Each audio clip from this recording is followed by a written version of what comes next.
The best description of what it's like to be inspired by the Muse was in Elizabeth Gilbert's book, Big Magic. In it, she relays the story of a poet who described receiving inspiration as if on a wind and of having to race back to the house for a pencil and paper to capture the poem before the wind blew on and took the poem with it. When I heard the voice of the Muse for the first time, it was similar, though not nearly so dramatic. There was no wind, and I didn't have to get out of my chair. I was sitting quietly at my sewing machine one day, finally working on a quilt for my own bed. It was a few days after the mass shooting in Orlando, Florida, and that was on my mind.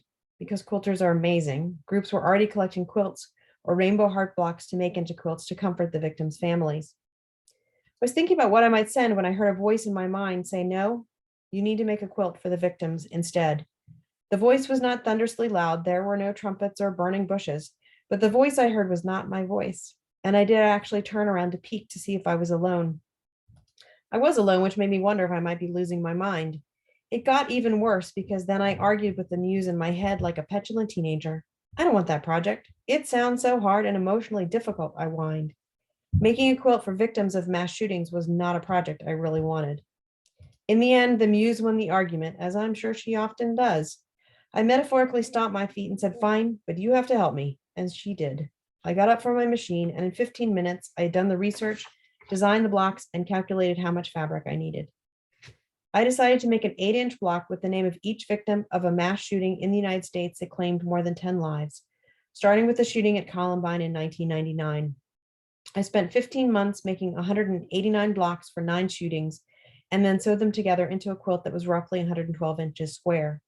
I chose to leave the victim's quilt unbound because I wanted to demonstrate that the problem was not solved and to show that there would be more victims and more blocks. I just didn't realize how soon that would happen. 9 days after I finished the quilt, the shooting in Las Vegas occurred, adding 58 names to my list. I realized that if I kept doing what I was doing, an already too large quilt would become so large that it would become useless. I ripped out every seam and resewed the blocks into individual banners for each shooting, and I kept sewing quilts for each new one. To date, I've made 16 quilts with the names of 343 victims. But the Muse didn't just give me this project. I don't know whether it was because I accepted such a challenging task from her, or because through the process of accepting her project and working on it for years, I learned to trust my own voice. But once I started these quilts, the floodgates of my creativity just opened. Designs for other quilts started flooding my brain, and they would lodge there until I made them. I had to get into the studio and get them out. But these quilts were different. They weren't colorful, complex quilts I had been making, but quilts with a strong statement that came straight out of my soul. I started making art. I made quilts about xenophobia, racism, women's rights, and more quilts about mass shootings. What truly amazed me was how easily each of these quilts were made. The designs came into my mind fully formed and went together without a piece sewn in upside down or even a thread breaking.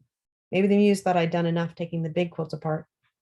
Soon, though, I got another push from the Muse when I realized that the 20th anniversary of the Columbine shooting was April 20th, 2019.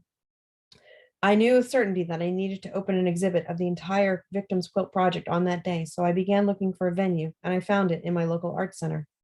When I asked the operations manager at the Arlington Center for the Arts about holding an exhibit, she said, "Sure, we'll figure it out." And we planned an exhibit for the hallway outside of the center, which seemed to have been made just for this project. We had skinny little spaces of wall between doors and windows that fit the banners perfectly. Having the courage to share my work, especially such an emotional and meaningful project, then led to other opportunities for me. The ACA held their first fiber arts exhibit that summer called Unraveled, which included 2 of my pieces. And the owner of a fine art gallery was so moved by the Victims Quilt project that she offered me a solo show. As gratifying as it was to have my work hanging in galleries, what mattered most to me was the shift within. Through having the courage to accept the Muse's difficult project, to make the art that was banging on me from inside to get out, and to share my work, I crossed a threshold from which there is no return. I became an artist in my own mind. I developed a confidence in my voice and began to believe that I had something worth sharing. I recognized the power that my work had, that I had, and I stopped apologizing for it. I just kept working. I kept making art.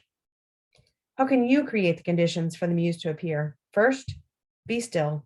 The Muse speaks quietly. If your body and mind are in constant motion, you will never hear her speak. She isn't going to shout to be heard over the cacophony in your head. She will not pop into your Facebook feed. It does not take a week in an ashram, just some stillness every day to open the door to her. Take a daily, quiet creativity coffee break.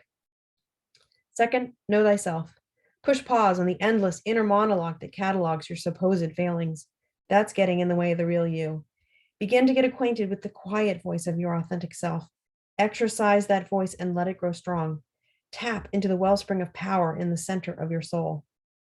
Third, do the work. When she does appear to you, don't argue. There's an unspoken agreement about inspiration that if the muse gives you an idea, an inspired idea that is far better than anything you could come up with on your own, you have to follow up and do what she says. Muster the courage to do her work, and you will be forever changed.